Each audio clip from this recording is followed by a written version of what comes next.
Hi there, Dr. Alan Christensen here. Are your veggies poisoned? What do I mean by this?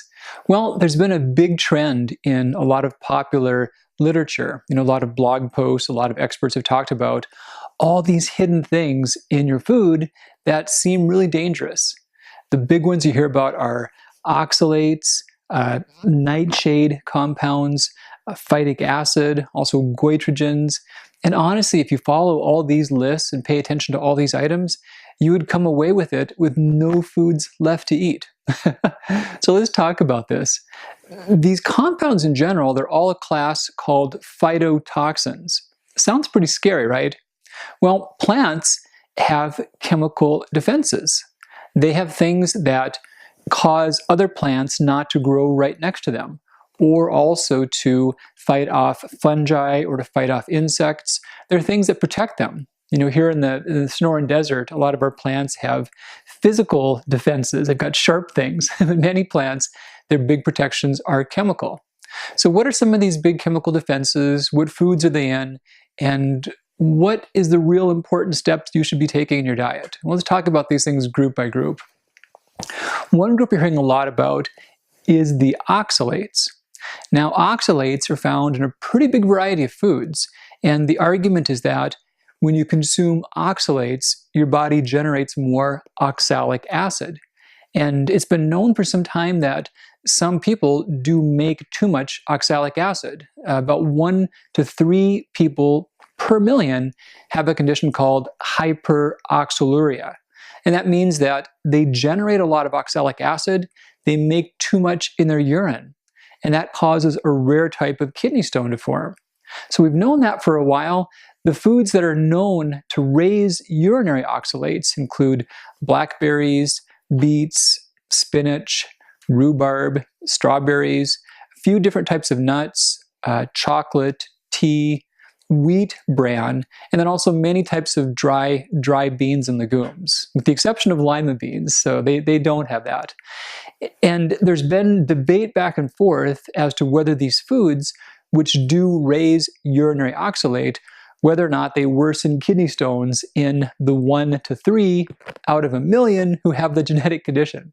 The data is pretty strong that even though tea might raise oxalates in the urine, it actually decreases kidney stones even in that population. So that's the part that's known or pretty solid. So past that, there's been theories that oxalates get into the body and they cross into the brain and they hurt the joints and they cause all these variety of symptoms. Now, there's never been solid data really correlating that, and there's not even a strong mechanism, there's not even a plausible way how that would happen. The oxalates that we have, oxalic acid in our bloodstream, the vast majority of it our body makes naturally. It's not coming from our diet, it's stuff that we produce. But many conditions like arthritis or chronic pain conditions or mood changes, the very nature of the symptoms is that they ebb and flow. There's better days and worse days. And it can happen that if you happen to have had a high oxalate food on a day where you're symptomatic, you might suspect, wow, the food caused that. And now there's any number of apps and lists that show here's high oxalate foods. The problem is that they're not really in agreement. If you look through any number of those, the amount of oxalate they ascribe to certain foods and which foods they list are not consistent. And there have actually been academic studies done on this in which they've looked at many lists of oxalates, like this food has this many milligrams. And the consensus among researchers is that all these different lists and apps have no real correlation to one another. So the oxalate thing, if you're in the rare subset of people with hyperoxaluria, the genetic condition, usually you get kidney stones early in life, even before adolescence, and it often does get diagnosed because it's a very uncommon type of kidney stone when they analyze it. So those people, there's still a general idea you're better off avoiding those few high oxalate forming foods, with the exception of tea. For the rest of us, those are all pretty healthy foods, right? Beets and blackberries, they've got a lot of good things going for them. So I wouldn't stress too much about that one. Another big category that's gotten attention lately has been nightshade foods. These are also called solanaceae type plants. And that's the genus, that's the family, like the last name, Christensen, Allen. So the Christensen family, that group of plants, they're all called Solanaceae. And they include potatoes, tomatoes, eggplants, bell pepper, also goji berries, a few other odds and ends. Garlic can be in that list. And it's been known for some time that portions of the plant have an alkaloid called solanine. And solanine is toxic. No debate about that. Potato leaves, for example, if you were to make a big giant salad from potato plant leaves, not a good idea. It could be fatal. The other concern is that when these plants are unripe or overripe, they can have more solanine. So also potatoes, if you were to take a lot of sprouting, very overripe potatoes with lots of green around the sprouting stuff and eat the green and the sprouts, you could get poisoned from that. The last case of solanine poisoning was about 1950 in the United States. So it's not a common problem. I grew up in northern Minnesota, and the house had a thing called a root cellar. You had an area in the basement where you would keep the root vegetables. And that would be your potatoes, your carrots, your rutabagas, all these peasant type root foods, squash and parsnips. And they would keep for quite a bit of the wintertime. The problem was that if the cellar was warm, if it was too close to areas you had heated, these things could start to sprout. They could start to go bad. And in the past, there were isolated cases of people eating too many green potatoes when they had fewer food options and getting poisoned. Now, there was also a time before tomatoes were brought to the New World to where they were thought to be poisonous. And it was true that the leaves of the tomato plant, like the potato plant, are things you don't want to eat. But we know that tomatoes are not poisonous foods. People don't die from tomatoes, even though that was thought in the past. In the early 80s, there was a researcher who theorized that tiny amounts of solanine was the culprit behind arthritis. And he argued that these foods could aggravate arthritic symptoms. And there were some pretty large studies done on the theory. It seemed like a plausible thing. We know that in cases of actual solanine toxicity, people can get joint pain as part of the symptoms. So it was argued that some have a lower threshold of sensitivity than others. Now, we're not sure if that's possible or not. There is a chance that some could be more sensitive, more allergic to solanine. It's plausible, not been documented just yet, but in the studies that were done after the proposed correlation with arthritis, they had people on diets that they didn't know what they were eating, but some diets had potatoes, some did not, and the foods were kind of hidden. And they had people monitor their symptoms and see when they had more joint pain, when they did not. The researchers didn't really know who was eating which diet, but after it was said and done, they got to see who had the higher solanine diets and who did not. And when it was looked at in that regard, there was really no correlation between eating nightshade plants and joint pain. So again, there may be a small number of people out there who have an unusual sensitivity to solanine.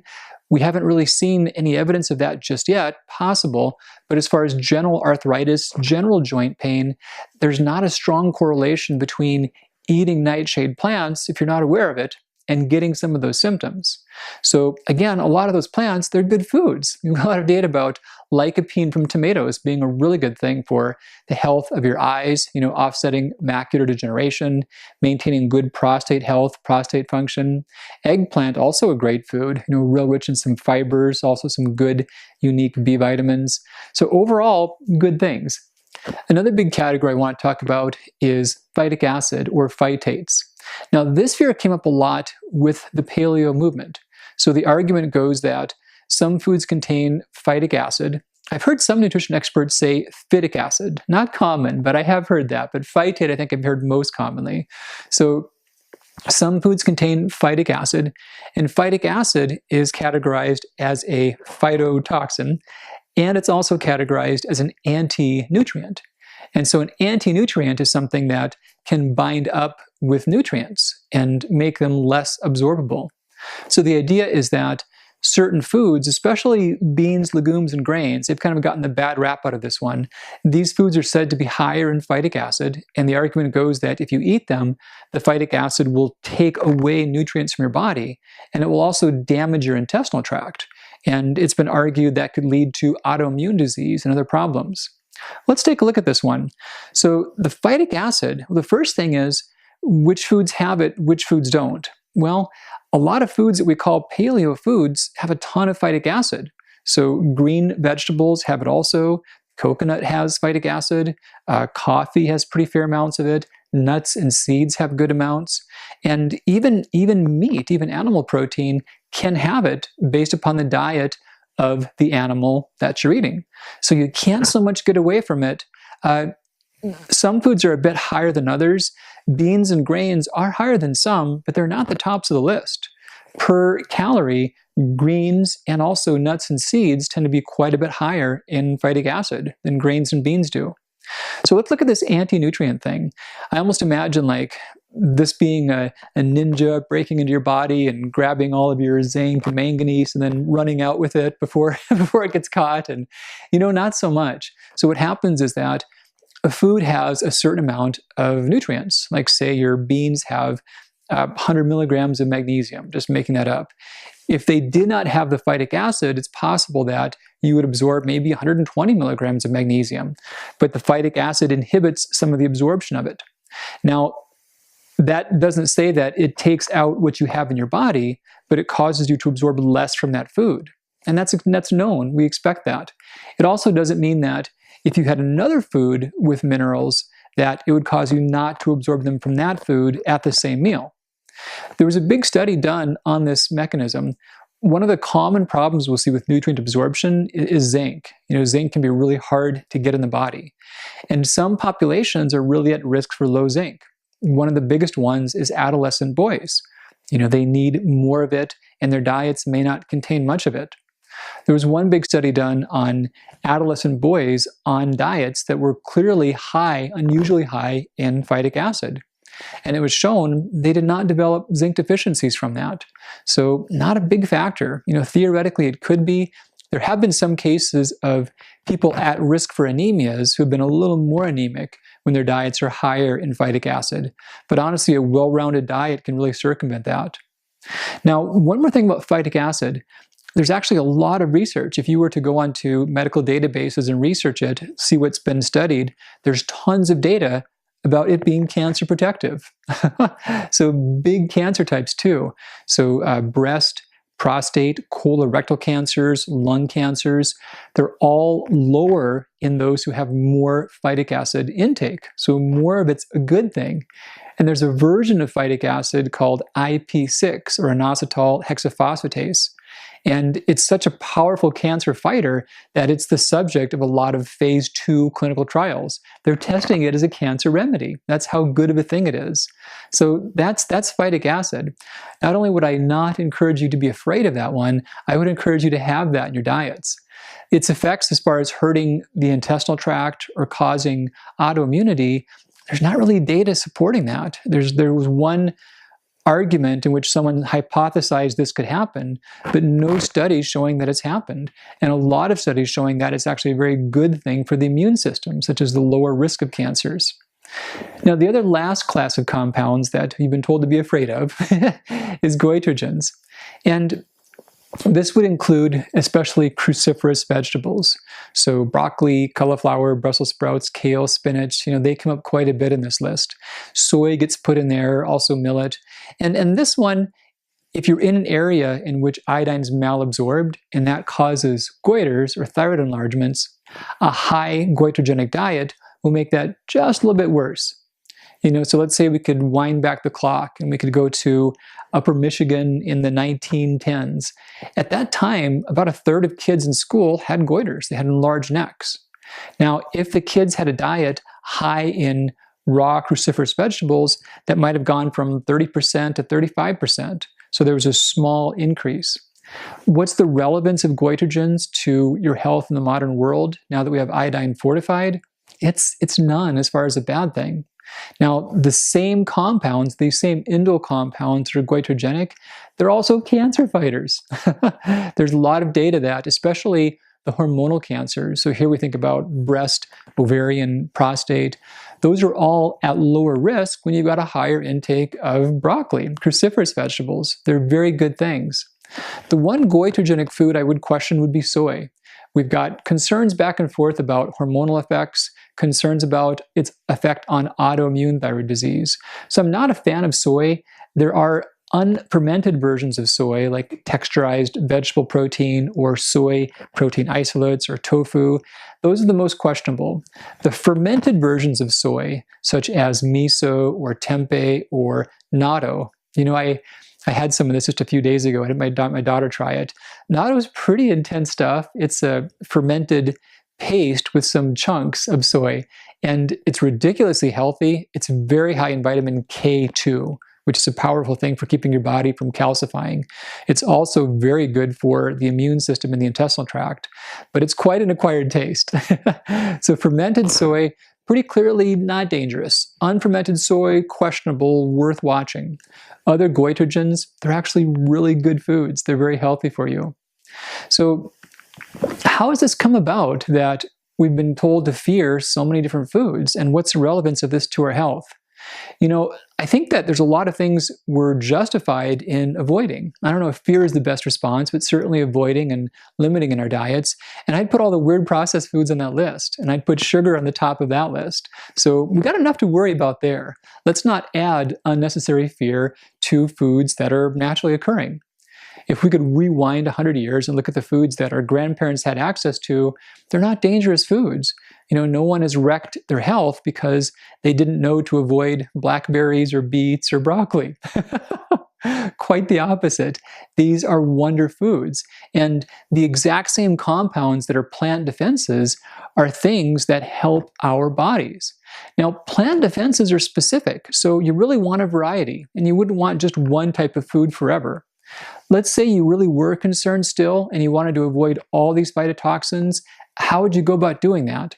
Well, you can't eat plants, you can't eat legumes, you can't eat grains, you can't eat nuts and seeds, because honestly, everything in that category has that. Now, here's the other wrinkle. Animals have the stuff too, because guess what? Our animals eat plants, and they end up with numbers of these phytotoxins in their bodies and in their meat. So what you're left with would be purely synthetic, processed, isolated foods. So Twinkies are pretty low in phytotoxins. I would not advise those.